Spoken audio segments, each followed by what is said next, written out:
अगर आपके पास बेटियां हैं तो आपको निराश होने की जरूरत नहीं है। अगर आपके पास बेटे हैं तो आपको निराश होने की जरूरत नहीं है। अगर आपके पास संतान नहीं है तब भी आपको निराश होने की जरूरत नहीं है, क्योंकि मैं एक ऐसे खुदा को जानता हूं, यदि वो आपके संग होगा तो वो आपको सब कुछ देगा। हालेलुया, बड़ाई हो। Hallelujah, praise the Lord. सचमुच हमारा प्रभु महान और सामर्थी परमेश्वर है, हमें बचाने वाला है। आज सुबह जब हम परमेश्वर के घर में थे, आराधनालय में, बहुत अच्छी आराधना हुई और आराधना के दौरान मैंने एक ऑल्टर कॉल दिया और ऑल्टर कॉल ये था कि अगर कोई बीमार है, कमजोर है तो वो आए, हम उसके लिए प्रार्थना करेंगे। तो बहुत सारे लोग सामने आए और जब मैं उनके लिए प्रार्थना करने जा रहा था, हाथ रख के दुआ करने जा रहा था, तब परमेश्वर की आत्मा ने मुझे बताया कि कोई एक शख्स है जिसके अंदर शैतानी आत्मा और दुर्बलता है। एक ऐसा शख्स है जिसका लगभग 3 महीने पहले एक एक्सीडेंट हुआ और एक्सीडेंट होने के कारण करीब करीब वो 1.5 महीने तक कोमा में रहा और कोमा में रहने के बाद उसकी याददाश्त चली गई, उसकी आंखों की रोशनी चली गई और जगह जगह दिखाने के लिए वो गए, लेकिन उन्हें कोई छुटकारा नहीं मिला, कोई चंगाई नहीं मिली। और वो अपनी मां के संग खुदा के घर में आए और वो ऐसे आए कि हमारे एक भाई उन्हीं के पड़ोस में रहते थे, भाई ऊधम सिंह भाई, हमारी बहन अंजू जो एक पार्लर चलाती हैं दतिया गेट बाहर, उनके संग वो आए और वो अपनी गाड़ी से बैठाकर छोड़कर फिर वो अपनी वाइफ को लेने के लिए गए। और जब प्रार्थना चल रही थी तब परमेश्वर की आत्मा ने बताया कि इसके लिए शिफा है, चंगाई है। उसके ऊपर हाथ रखकर हमने प्रार्थना करी, परमेश्वर की सामर्थ वहां थी। लेकिन जैसे ही हमारी आराधना खत्म हुई और हम लोग जाने के लिए एक दूसरे से मिल रहे थे, वो बंदा सामने आकर आया और मुझसे कहने लगा, आप YouTube पर ये गवाही मेरी उनकी सुनने पाओगे, वो मुझसे कहने लगा कि अब हमें थोड़ा थोड़ा दिखना शुरू हो गया। तो मैंने सब लोगों को रोक लिया, जो जा रहे थे वहां पर रोक लिया। मैंने कहा देखिए परमेश्वर कैसे बड़े आश्चर्य कर्म करता है, चमत्कार करता है। और वो अब माइक लेकर बोलने लगे कि मुझे आपका चेहरा दिखने लगा, आपकी काली काली दाढ़ी दिखने लगी। हम सब ने परमेश्वर के नाम की बड़ाई करी। Praise the Lord, hallelujah. वो जो इतने समय से बीमार था, खुदा के घर में आया, प्रभु ने चंगाई दी। और मैं ये बात इसलिए आपको बताना चाहता हूं, परमेश्वर के लिए चंगाई देना या शिफा देना कोई मुश्किल काम नहीं है, बहुत मामूली सा काम है। ऐसा काम है जैसे कि कोई करोड़पति, अरबपति जिसके पास बेशुमार दौलत या पैसा हो, वो अपने खजाने में से 1 रुपए दे दे, तो क्या उसके खजाने में कमी होगी? कभी नहीं होगी। वो चंगाई देने वाला परमेश्वर है। बाइबल में लिखा हुआ है कि उसके मार खाने से तुम चंगे हुए, शिफा मिलती है। लेकिन हम सिर्फ परमेश्वर को चंगाई के लिए उस पर विश्वास नहीं कर सकते। परमेश्वर सिर्फ चंगाई देने के लिए आपको अपने पास नहीं बुलाता है। उसने बहुत सारे लोगों को अपने जीवन काल में चंगा किया। बाइबल में लिखा, जो उसके पास आता था, चाहे कोढ़ी आता था, चाहे अंधा आता था, चाहे लंगड़ा आता था, चाहे किसी भी प्रकार की बीमारी का कोई शख्स आता था, बाइबल में लिखा वो हाथ बढ़ाकर उन्हें छूता था और अच्छा करता था और सब अच्छे हो जाते थे। लेकिन क्या सब प्रभु पर विश्वास करने लगते थे? नहीं। बहुत सारे लोग बैकस्लाइड हो जाते थे, बहुत सारे लोग पीछे लौट जाते थे, बहुत सारे लोग सिर्फ अपनी जरूरत के लिए आते थे। जब वो हजारों की भीड़ में चला करता था तो कुछ लोग कहते थे कि यीशु मसीह जादू दिखाता है। कुछ लोग खाने के लिए उसके संग हुआ करते थे, क्योंकि वो 5 रोटी और 2 मछली से 5000 तक की भीड़ को भी खिला सकता था, इसलिए उसके पास होते थे। यीशु मसीह पर अपने मतलब के लिए विश्वास ना करें कि अगर हमारे पास प्रॉब्लम है तो हम उस पर विश्वास करें। नहीं, हम अपने आप को धोखा दे रहे हैं।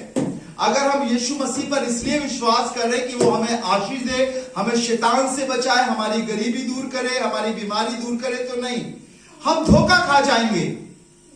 हमारे पास कुछ भी नहीं रहेगा, क्योंकि चंगाई से स्वर्ग नहीं मिलता। चंगाई से स्वर्ग के दरवाजे नहीं खुलते। स्वर्ग के दरवाजे किससे खुलते हैं? वो है हमें हमारे गुनाहों की जब हमें माफी मिलती है। चंगाई बाइबल में लिखा है, जब हमें शिफा मिलती है तो हमें गुनाहों की माफी भी मिलती है। लेकिन हम फिर गुनाह करने लगते हैं, हम फिर पाप करने लगते हैं। लेकिन यदि हम सिर्फ यीशु मसीह के पास बार बार चंगाई के लिए, अपने काम के लिए जाएं, तो मैं आपको बताऊं, फिर वो हमारी तरफ से मुंह फेर लेता है, हमारे पाप बढ़ने लगते और उद्धार का रास्ता जिसके लिए प्रभु ने हमें बनाया है हमारे पास से दूर चला जाता है।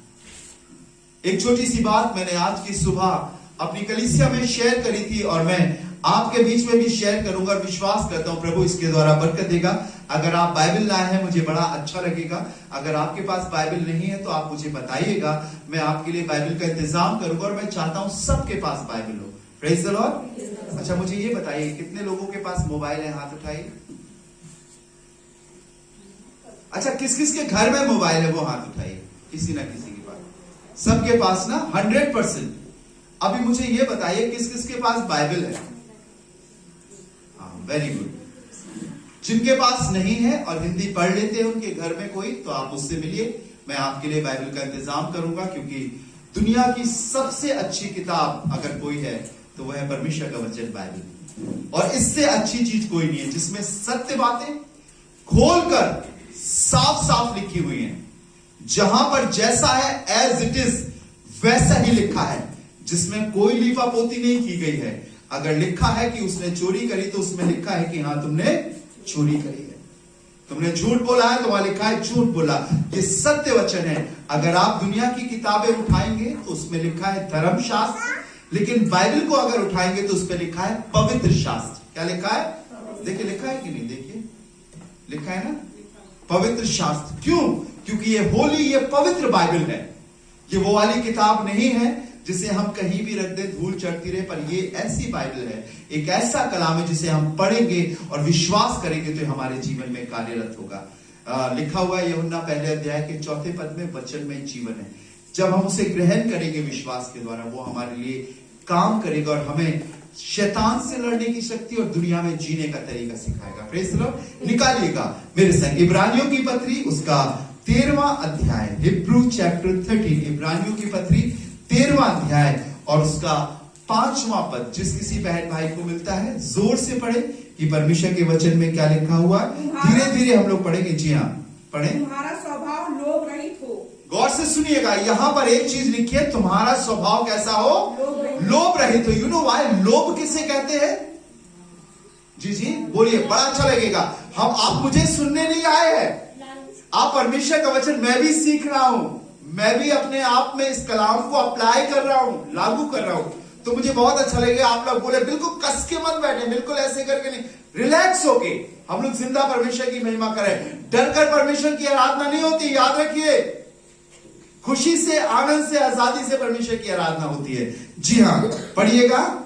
तुम्हारा स्वभाव लोभ रहित हो। तुम्हारा स्वभाव लोभ रहित हो। लोभ का मतलब समझते क्या होता? बोलिए। लालच। Very good. और कुछ?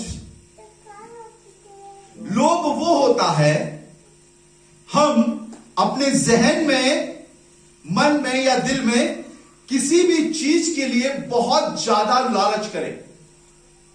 कुरिन्थियों की किताब में लिखा है, रुपये का लोभ हर एक प्रकार की बुराई की जड़ है। अगर आप बाइबल पढ़ते होंगे तो आपको मालूम होगा।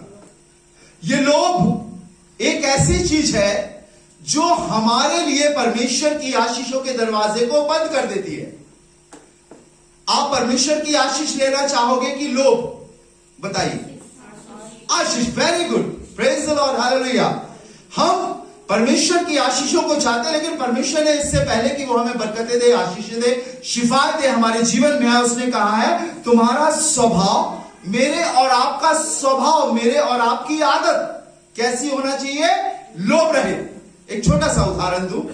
मान लीजिए हम कहीं पर शादी में खाना खाने के लिए गए और हमने देखा कि यहां पर भीड़ है और खाना स्टार्ट होने में लेट हो रहा है, तो हम लोग एक काम करते, पता नहीं दोबारा मिलेगा कि नहीं मिलेगा, जाओ पहले अपनी प्लेट पूरी भर लो। और हम लोग कहेंगे पप्पू तूने लिया कि नहीं, कल्लू तूने लिया कि नहीं, मैं ले आया हूं, तू मेरे से ले ले। लोभ किसी भी चीज को जरूरत से ज्यादा अपने लिए लाना, लोभ। और हमारे स्वभाव में ये लोभ आ गया है। अगर 4 चीजें हमारे पास है, कोई हमें दे रहा है, 3 चीजें हमें दे रहा है, तो हमारी इच्छा होती है कि हम चौथी भी ले ले। अरे दीदी आपने हमें दे दिया, इनके पापा के लिए भी दे दो। लोभ। मैं बहुत छोटे छोटे उदाहरण से बता रहा हूं ताकि हमें मालूम हो सके, क्योंकि हमारे लोभ के कारण परमेश्वर के दरवाजे बंद हो जाते हैं। परमेश्वर हमें बहुत देना चाहता है। बाइबल में लिखा है जो थोड़े से थोड़े में वफादार रहता है मैं उसको बहुत बड़े का अधिकारी बनाऊंगा। अगर हम छोटे से में ईमानदार नहीं हुए तो क्या वो हमें बड़े का मालिक बनाएगा? कभी नहीं। लोभ एक ऐसी चीज है जिसके कारण परमेश्वर के दरवाजे हमारे लिए बंद हो जाते। पढ़िएगा आगे, तुम्हारा स्वभाव लोभ रहित हो और जो तुम्हारे पास है उसी पर संतोष करो। उसी पर संतोष करो। जो हमारे पास है उस पर क्या करना है? संतोष। कई बार लोग अपने बच्चों का नाम संतोष रख लेते हैं। मेरी कलीसिया में भी कुछ लोग आते हैं, उनका नाम भी संतोष है। नाम के संतोष से कोई फायदा नहीं। संतोष को इंग्लिश में बोलते हैं सेटिस्फैक्शन। पूर्ण रूप से अपने आप में सेटिस्फाई होना, अपने आप में संतोष रखना, अपने आप में अपने आप को भरपूर रखना, या ये कहना कि मेरे को मेरे खुदा ने सब कुछ दिया, अब मुझे किसी चीज का लालच नहीं है। यह संतोष की परिभाषा है। और लिखा है और जो तुम्हारे पास है उसी पर क्या करो? संतोष करो। बहुत सारे ऐसे लोग हैं खुदा के लोगों दुनिया में जिनके पास बहुत कमी घटी है। जितने लोग यहां पर बैठे हैं सबके पास छत है, सबके पास पहनने के लिए अच्छे कपड़े हैं, ओढ़ने के लिए अच्छे बिस्तर और वस्त्र हैं। रात बिरात कभी जब हमारे ऊपर प्रॉब्लम आती तो हमारे पास वाहन है, संसाधन है। लेकिन बहुत सारे ऐसे लोग हैं जिनके पास ये भी नहीं है। हमारे मन में जब हम दूसरों को देखते हैं, अपने से थोड़े अमीर लोगों को देखते हैं जिनके पास बहुत चीजें होती है, हमारे मन में एक लालच आता है, काश ही हमारे पास भी होता, ऐसा हमारे पास भी हो जाता, ऐसा हम भी कर लेते। संतोष नहीं है।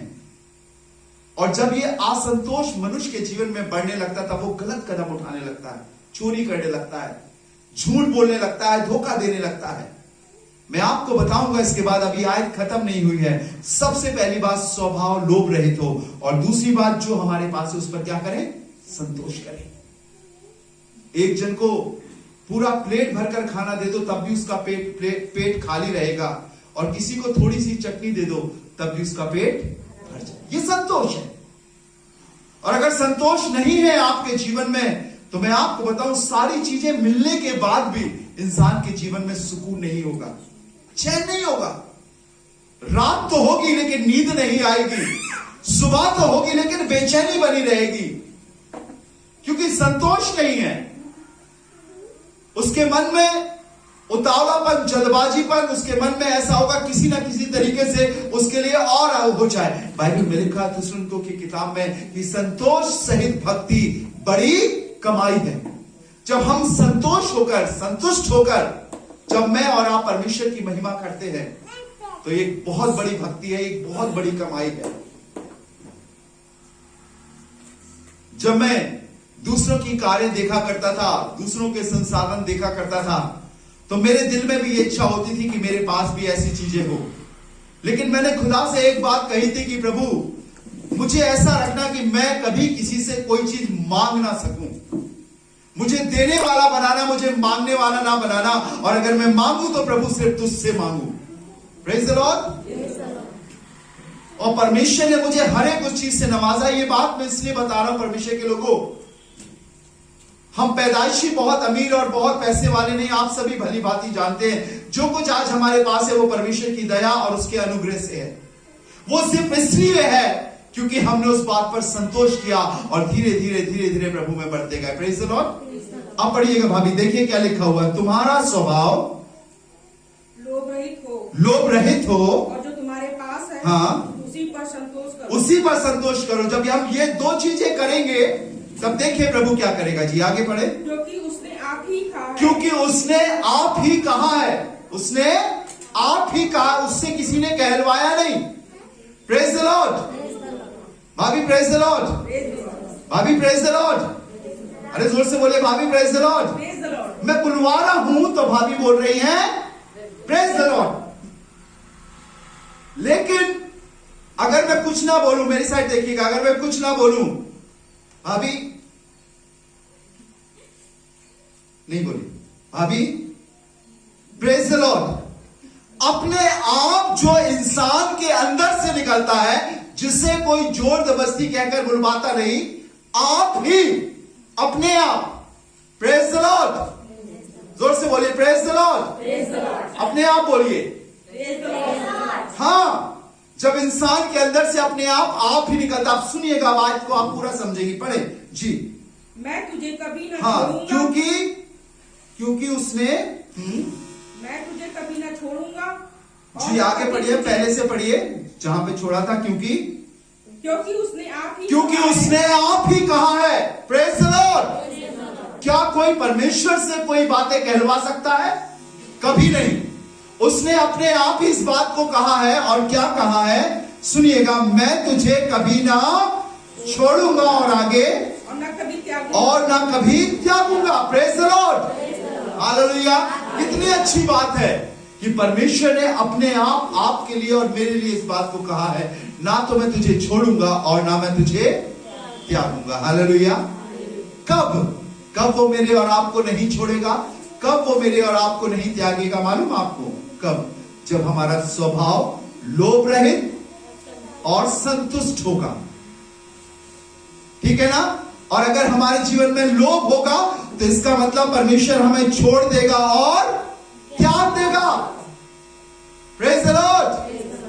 और यदि हमारे जीवन में परमेश्वर रहना चाहे तो हमें लोभ को और असंतुष्टि को, लालच को, तमाम प्रकार की बुरी अभिलाषाओं को हमें छोड़ना पड़ेगा।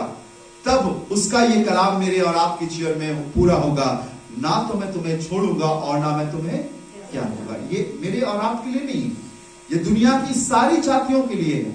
चाहे वो किसी भी कास्ट का क्यों ना हो, चाहे वो किसी भी जाति का क्यों ना हो, चाहे वो परमेश्वर को जानता हो या ना जानता हो, अगर वो लोभ वाला होगा तो परमेश्वर की आशीष उसके पास से चली जाएंगी। और अगर वो असंतुष्ट, हमेशा असंयमी होगा, हर चीज का लालच करने वाला, परमेश्वर की ये बरकतें उसके पास से चली जाएंगी और वो अकेला ही दुनिया में घूमता रहेगा। इसीलिए बाइबल में लिखा, मैं ना तो तुम्हें छोड़ूंगा और ना मैं तुम्हें त्यागूंगा। बाइबल में लिखा हुआ है परमेश्वर के लोगों, बाइबल बताती है, एक दिन की बात है, जल्दी से हम आपके लिए दुआ करेंगे। फिर यहोशू जो प्रभु का एक दास था, परमेश्वर की सेना का, इस्राएलियों का एक अगुआ था। बाइबल में लिखा वो आगे बढ़ता चला जा रहा था और जाते जाते उसने यरीहो नगर पर फतह हासिल करी। एक बड़े शहर को उसने हराया और हराने के बाद परमेश्वर उसके साथ था। उन्होंने जय जयकार, नरसिंगे फूंक कर परमेश्वर की शुक्रगुजारी करी, उसकी हमद, उसकी तारीफ करी। लेकिन आगे बढ़ते एक नगर मिला जिसका नाम था ए नाम का नगर। उस नगर में, बहुत छोटा नगर था, परमेश्वर ने कहा था मैं तुझे इसमें भी फतेह दिलाऊंगा। लेकिन हुआ क्या कि जब यहोशू और उसकी सेना ने इस नगर पर आक्रमण किया तो ये हार गए। इन्होंने यरीहो जैसे बड़े शहर पर फतेह हासिल करी थी, लेकिन ए नामक नगर में ये हार गए। यहोशू शाम होते ही मिलाप वाले तंबू के पास गया और मुंह के बल गिरकर परमेश्वर से कहने लगा, परमेश्वर, हाय मेरे परमेश्वर, मुझे मार डाल, क्योंकि तू नहीं चाहता कि हम विजयी हो। 3 बार इन्होंने ए नामक नगर पर आक्रमण किया, लेकिन ये तीनों बार हार गए। जब ये परमेश्वर के सामने मुंह के बल गिरा और इसने दंडवत करी, तब परमेश्वर ने इन्हें बताया कि तुम्हारे बीच में एक शख्स है जिसने एक आज्ञा को टाला है, मेरे हुक्म को टाला है। और बाइबल में लिखा हुआ है, परमेश्वर ने यरीहो नगर पर चढ़ाई करने से पहले बताया था कि जब तुम इस नगर पर फतेह हासिल करो तो जो कुछ इस नगर में दिखे, चाहे जानवर, चाहे स्त्री, चाहे पुरुष, चाहे कीमती वस्त्र और जेवरात, सबको जला देना।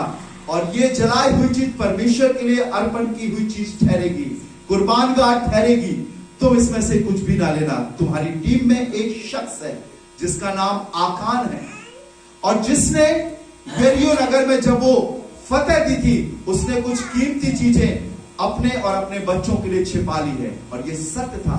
जब सारे लोगों को मारते जा रहे थे यरीहो नगर में, तो आकान के मन में पाप आया और इसने कुछ चीजों को जमीन में गड्ढा खोद कर कुछ मखमली कपड़े जेवरात अपने परिवार और अपने खानदान के लिए वहीं पे गाड़ दिए और कहा जब लड़ाई खत्म हो जाएगी तो ये ले जाएगा।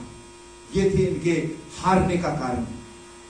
दूसरे दिन सुबह होते ही ये सामने खड़ा हुआ और इसने सारी मंडलियों के सामने ऐलान किया और कहा, जिसने खुदावंद के प्रति गुनाह किया है वो सामने आ जाए, जिसकी वजह से हमें हार का सामना करना पड़ा।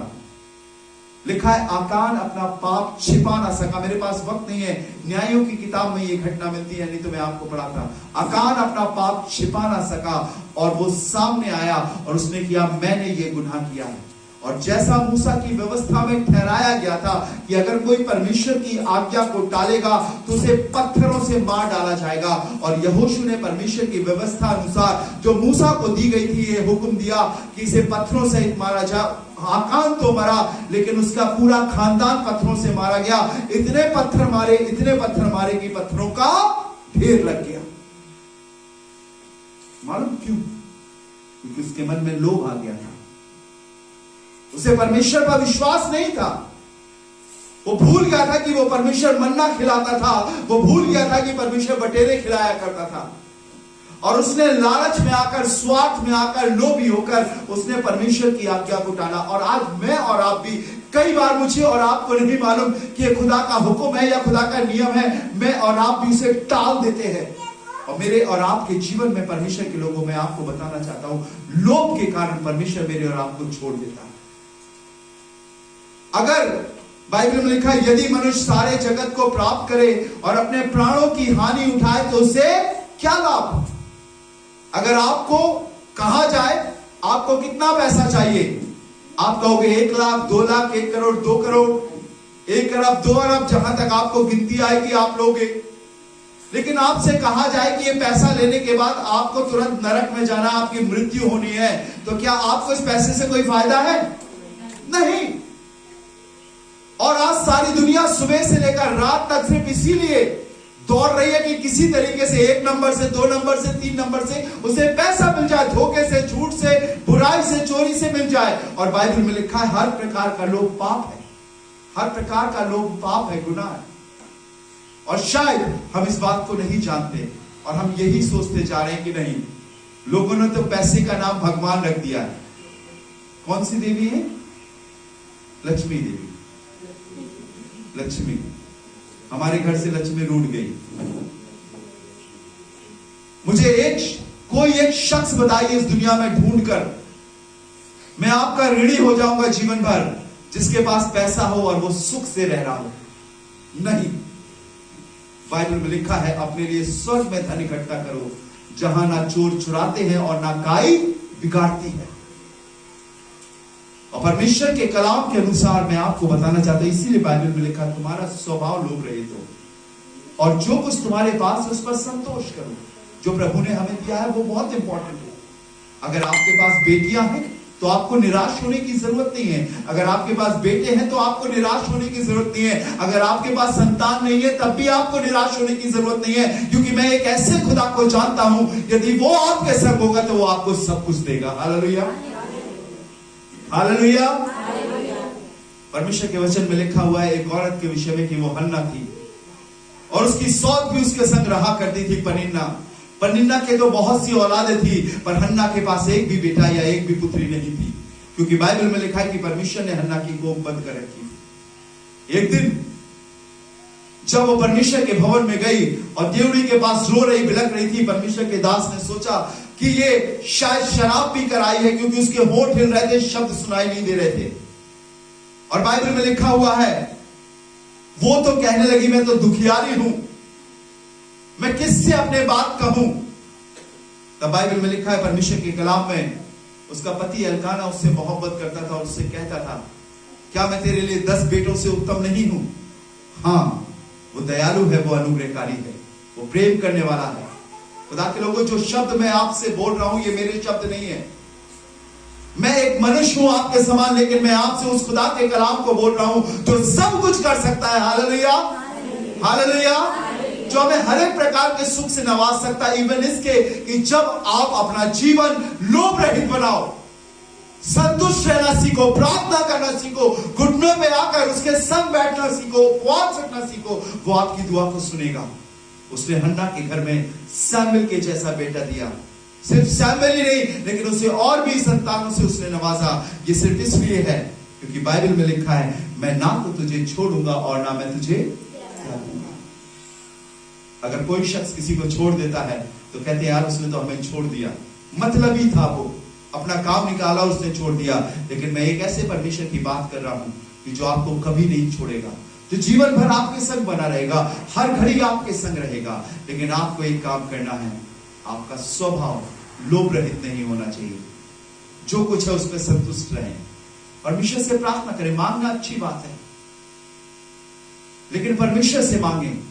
किसी को चीज को देखकर लालच ना करें, किसी की चीज को देखकर स्वार्थ ना करें। आपका परमेश्वर आपको देगा यदि आप कहते हैं, यदि आप उस पर विश्वास करते हैं, और यदि आप कहते हैं कि यीशु मसीह मेरा परमेश्वर है, यीशु मसीह मेरा खुदा है, यीशु मसीह ने मेरे लिए अपनी जान को दी, यीशु मसीह मेरा साथ रहने वाला है, तो मैं आपको बाबुलंद ये बात बता सकता हूं, वो देगा। हमारी कलीसिया में परमेश्वर ने लोगों को बरकतों से नवाजा है, आशीषों से नवाजा है। हर एक चीज उसने दी है, ये सिर्फ इसलिए क्योंकि उन्होंने सीखा है कि स्वभाव लोभ रहित है। जब आपके सामने कोई चीज है, उसे देखकर परमेश्वर का धन्यवाद दें और कहे परमेश्वर से कि जब वक्त आएगा तो मेरा प्रभु मुझे देगा। हालेलुया। मैं किसी की चीज को देखकर लोभ नहीं करूंगा, मैं किसी की चीज को देखकर असंतुष्ट नहीं होऊंगा, मेरा परमेश्वर मुझे देगा। मैंने जब सेवकाई शुरू करी, लगभग 28 साल मुझे सेवा करते करते हो गए। मैं ईसागढ़ से झांसी पैदल गया और झांसी से ईसागढ़ पैदल आया। कई बार साधन नहीं मिला करते थे, कई बार मेरे पास वाहन नहीं थे, लेकिन मैंने उन सारी चीजों में भी पीछे नहीं हटा। मैंने कहा एक दिन मेरा परमेश्वर मुझे सब कुछ देगा। हालेलुया। लेकिन मैं सेवा से पीछे नहीं हटा, मैं अपने विश्वास से पीछे नहीं हटा। चाहे आंधी हो, चाहे तूफान हो, चाहे बारिश हो, चाहे ठंड हो, चाहे गर्मी हो, मैं बढ़ता रहा। परमेश्वर ने हर एक चीजों से नवाजा। ये सिर्फ इसलिए है क्योंकि बाइबल में लिखा है यदि स्वभाव लोभ रहित होगा और हम संतुष्ट रहने वाले शख्स होंगे, तो उसने कहा है ना तो मैं छोड़ूंगा और ना मैं त्यागूंगा। Hallelujah, hallelujah. जब आप यहां से जा रहे हैं तो मैं चाहता हूं वो सारी दुनियावी चीजें आप छोड़कर यहां से जाएं, यहां से अपने यीशु मसीह को लेकर जाएं, यीशु मसीह के बनकर जाएं, उसके बेटे और बेटियां बनकर जाएं, और वो आपको जीवन देगा। क्योंकि ये कलाम मेरा नहीं, ये कलाम आसमान के खुदा परमेश्वर का। एक बार और इस आयत को पढ़ दीजिए, और मैं चाहता हूं कि भाभी एक लाइन पढ़ेगी और आप लोग उसके पीछे एक बार बोलिए। जी हाँ, इब्रानियों का 13वां अध्याय उसका 5वां पद। जी हाँ, पढ़िएगा। तुम्हारा स्वभाव लोभ रहित हो, बोलेंगे सब लोग, तुम्हारा स्वभाव लोभ रहित हो, और जो तुम्हारे पास है उसी पर संतोष करो, उसी पर संतोष करो, क्योंकि उसने आप ही कहा है, क्योंकि उसने आप ही कहा है, मैं तुझे कभी ना छोड़ूंगा, मैं तुझे कभी ना छोड़ूंगा, और न कभी तुझे त्यागूंगा, और न कभी तुझे त्यागूंगा। आइए अपनी आंखों को बंद करेंगे, प्रार्थना करेंगे। राजाओं के राजा खुदावंद यीशु मसीह, हम आपका हृदय से धन्यवाद देते हैं प्रभु। आप जीवित और सामर्थी परमेश्वर है खुदावंद। जैसा तूने मुझे दिया प्रभु, तेरे लोगों के सामने रूहानी भोजन, ये कलाम मैंने परोसा है सिर्फ इसलिए प्रभु कि ये जीवन पाए और बहुतायत से पाए। मेरी प्रार्थना है खुदावंद, मैं जानता हूं प्रभु ये बहुत पैसे वाले नहीं, ये मेहनत करने वाले हैं। ये प्रभु यीशु मसीह तेरे लोग हैं, तेरे बेटे और बेटियां हैं, तुझ पर यकीन करने वाले लोग हैं खुदावंद। आज प्रार्थना करता हूं यीशु मसीह नासरी के नाम से, प्रभु यीशु मसीह तू इनका हो जा। प्रभु यीशु मसीह ने महसूस हो सके कि तू इनके सक है खुदावंद। छोटी छोटी बीमारी कमजोरियों में घटी में प्रभु ये घबरा जाते हैं, लेकिन आज प्रभु जो तेरा वचन हमें सिखाता है कि तू हमें कब ना छोड़ेगा, तू हमें कब ना त्यागेगा। जब हमारा स्वभाव इस लोभ रहित होगा, हम हर एक चीजों पर संतुष्ट रहना सीखेंगे। प्रभु अपने लोगों को आशीष और बरकत दे, यहाँ बैठे मेरे बहन और भाई को बरकत दे, उन्हें जीवन दे, और यीशु मसीह नासरी के नाम से खुदावंद ये आप में बढ़ने पाए, तेरा कलाम इनके जीवन में बढ़ने पाए। हर रोज ये प्रार्थना करे, हर रोज ये तुझे साथ लेकर चले, हर रोज ये पाप से दूर हटे, इनके जीवन में तेरा सुख आने वाला हो सके। आज खुदावंद यीशु मसीह नासरी के नाम से प्रार्थना करता हूं कि तू इनका हो जा खुदावंद, और इनके संग हमेशा रह प्रभु जी। इनको चंगाइयां देना, इनकी जरूरतों को पूरा करना, वो चीज जहां से प्रभु इन्हें निराशा मिली है, यीशु मसीह के नाम से एक नई आशा के संग वो चीज इन्हें मिल सके। प्रभु आपके जीवित और सामर्थी हाथ में सौंपता हूं, बरकत दे और आगे बढ़ा। परिवार के सभी लोगों को आशीषित करना, सारा आदर सारी महिमा आपको देते खुदावंद। इस दुआ को धन्यवाद के साथ अपने जीवित उद्धार करता खुदावंद यीशु मसीह के नाम से मांगते हैं, आमीन। जय मसीह।